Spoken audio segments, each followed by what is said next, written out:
কখনো আপনজনকে হারানোর কষ্ট অনুভব করেছ? আজ আমরা শুনব মা গরু আর তার বাছুরের এক হৃদয়বিদারক গল্প। এক গ্রামে একটি গরু আর তার ছোট্ট বাছুর খুশিতে দিন কাটাত।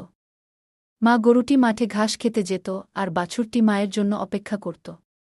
তাদের মধ্যে ছিল গভীর ভালোবাসা। একদিন এক নিষ্ঠুর লোক এসে মা গরুটিকে কিনে নিয়ে গেল। বাছুরটি চিৎকার করে ডাকল, মা, মা, কিন্তু মায়ের থেকে তাকে আলাদা করে দেওয়া হল। মায়ের চোখের জল যেন আকাশ ছুঁয়ে গেল। ছোট্ট বাছুরটি একা হয়ে গেল। রাতে চাঁদের আলোয় সে মায়ের জন্য কেঁদে কেঁদে ঘুমিয়ে পড়ল।